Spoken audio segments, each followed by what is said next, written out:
जय श्री राम। सत्य सनातन चंद्रकांता आध्यात्मिक यूट्यूब चैनल पर आपका हार्दिक अभिनंदन, स्वागत। चिदांश अग्रवाल हियर।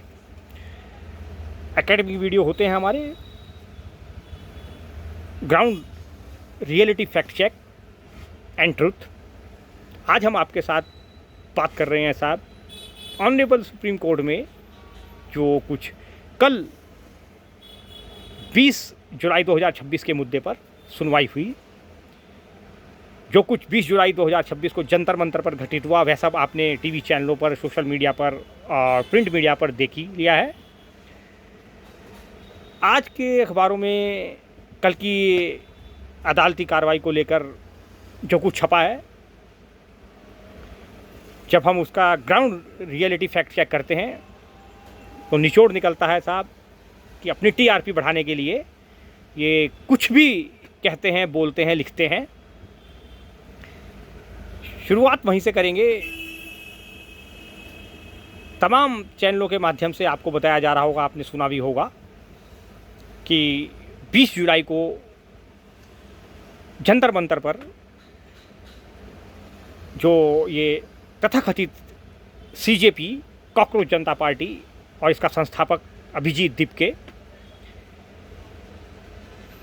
इन्होंने जो कुछ कांड वहाँ पर किया और उसके बाद जो कुछ घटनाक्रम घटित हुआ, संसद कूच तक ये जाने को तैयार हो गए और इनको रोकने के लिए जो कुछ पुलिस ने कार्रवाई की वह, और उसके बाद फिर धर्मेंद्र प्रधान जी का इस्तीफा, शिक्षा मंत्री का। और इस बीच घटनाक्रम के बीच 20 जुलाई से और 20 अगस्त तक, मान लीजिए आप, कल है 20 अगस्त, आज 19 तारीख है, कल सुनवाई हुई थी साहब। इस सब में जो एक फैक्ट आप सबसे छुपा दिया गया वह यह है कि ऑनरेबल सुप्रीम कोर्ट ने किसी प्रकार का रिलीफ किसी को नहीं दिया है भाई। इसमें अखबार में भी छपा हुआ है, ये हिंदुस्तान का अखबार है साहब, कमाल के तो ये पेपर हैं लिखने वाले।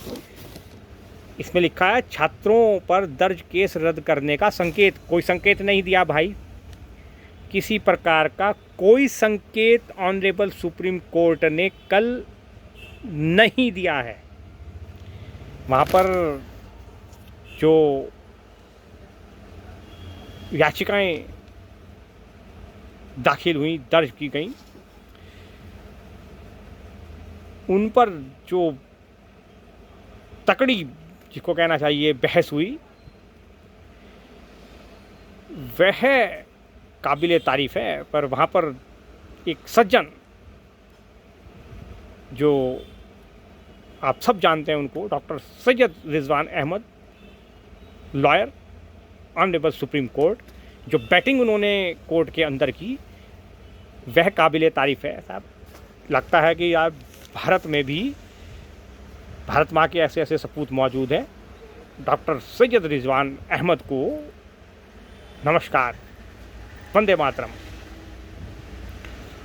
आपने साहब भारत को बचाने के लिए जो दलीलें पेश की और ऑनरेबल चीफ जस्टिस श्रीमान सूर्यकांत जी और जस्टिस जॉय माल्या बागची और जस्टिस वी मोहना की पीठ ने जिस तरह से आपको सुना, और उसके बाद किसी प्रकार का कोई रिलीफ किसी को नहीं दिया, बल्कि एक उच्चाधिकार प्राप्त समिति का गठन करने का फैसला किया। हाई प्रोफाइल जो सोसाइटी है, समिति है साहब, वह अब इस पूरे प्रकरण को सुनेगी, देखेगी, अपनी सिफारिशें देगी इस 3 सदस्यीय पीठ को। उसके आधार पर अब आगे की कानूनी कार्रवाई की जाएगी। गवर्नमेंट को भी कोई रिलीफ नहीं दिया और अन्य पक्ष को वो भी कोई रिलीफ नहीं दिया। अब वहाँ पर सब कुछ सुना जाएगा साहब। पुलिस की ज़्यादती के बारे में भी सुना जाएगा और ये जो तथाकथित कॉकरोचेज हैं गटर से निकले हुए, इन्होंने जो पार्टी बनाई है सीजेपी जिसका नाम है, उनकी अकाउंटेबिलिटी को तय करने के लिए भी अब ऑनरेबल सुप्रीम कोर्ट दिशा निर्देश जारी करेगी और सुनेगी। इसीलिए हम कहते हैं साहब, इस जैन जी से कहते हैं, ये जो नई जैन जी आ गई है एक, अलर्ट रहा करो, सावधान रहो भाई इस प्रकार के नेताओं से, क्योंकि कोई भी मुकदमा वापस नहीं हो रहा है और सरकार को कोई भी मुकदमा वापस करने के लिए अब बाध्य नहीं किया जा सकता। ऑनरेबल सुप्रीम कोर्ट ही कॉन्स्टिट्यूशन के आर्टिकल 142 के तहत अगर माफ़ी दे दे तो बात अलग है, फिर तो कोई क्या ही कर सकता है।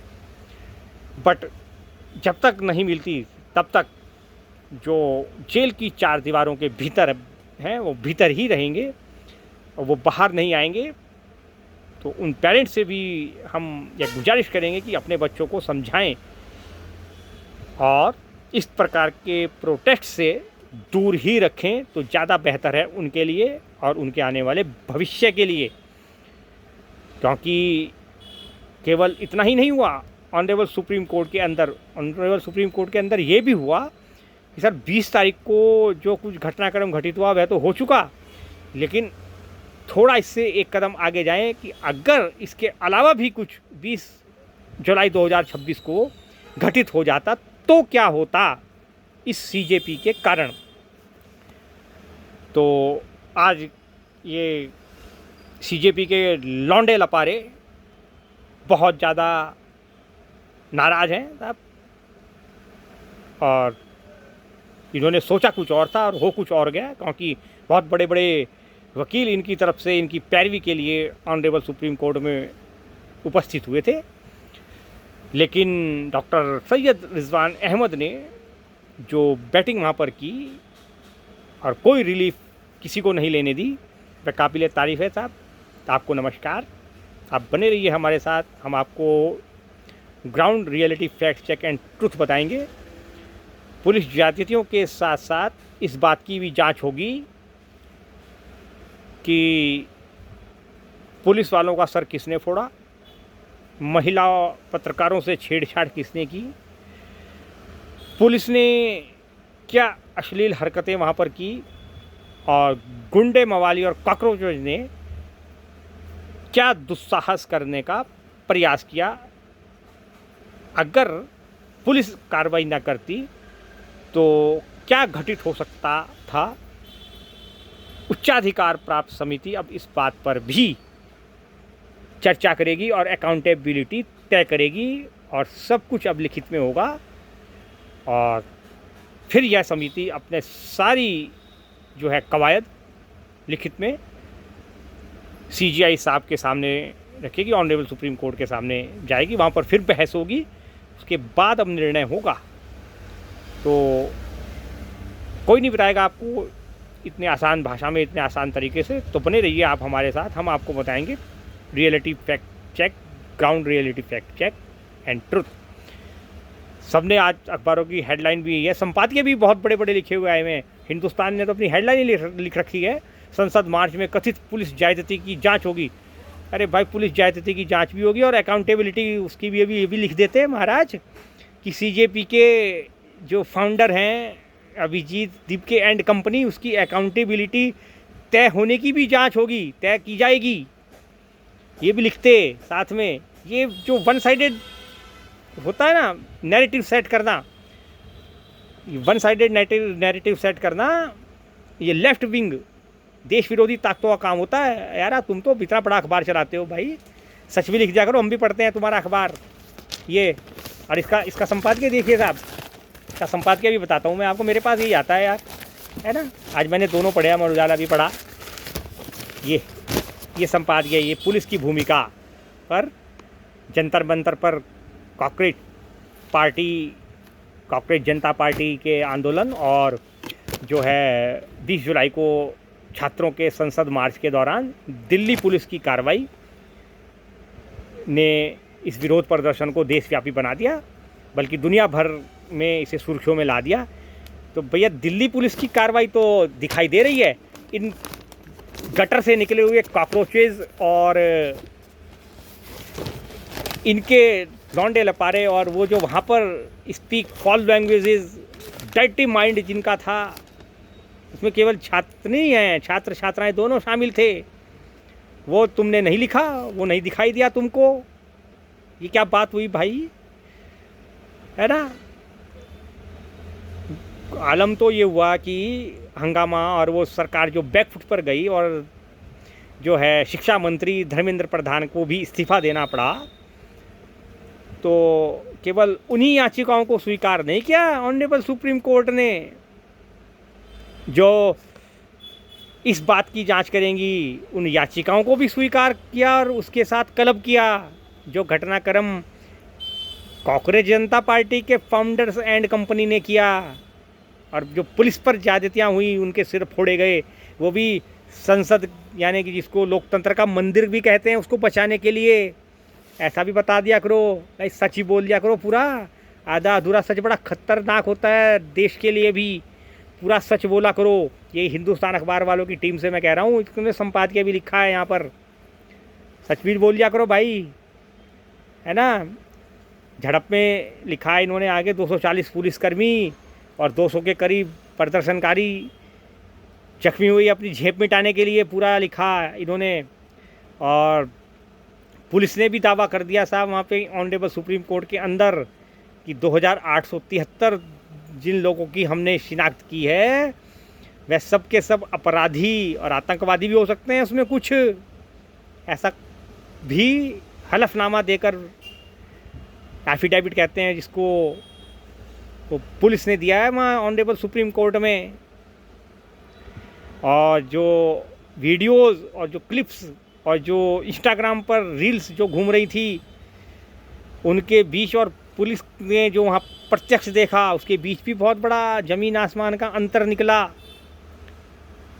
तो केवल पुलिस की ज्यादती के खिलाफ ही यह उच्चाधिकार समिति उस पर लगाए गए आरोपी की जांच नहीं करेगी, बल्कि सीजेपी की गुंडागर्दी और वहाँ जो कुछ घटनाक्रम घटित हुआ उसकी भी अब जांच होगी भैया।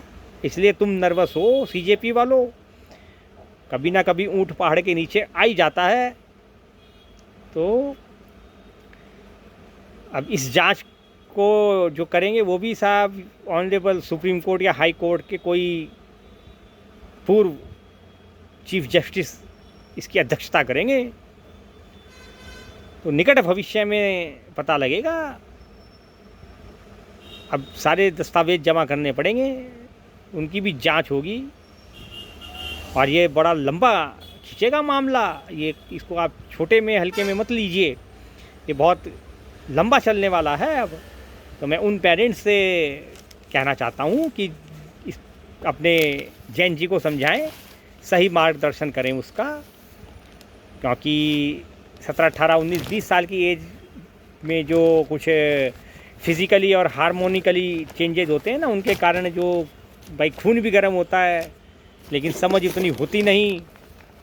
तो समझाएं उनको कि ऐसे प्रकार के आंदोलनों में, प्रोटेस्ट्स में जाने से बचा जाना चाहिए, क्योंकि इसमें कभी कभी ऐसा होता है कि जिसका कोई कसूर नहीं होता बेचारा, वह कसूरवार बन जाता है और फिर उसको बेकसूर साबित करना अपने आप को बड़ा मुश्किल काम होता है।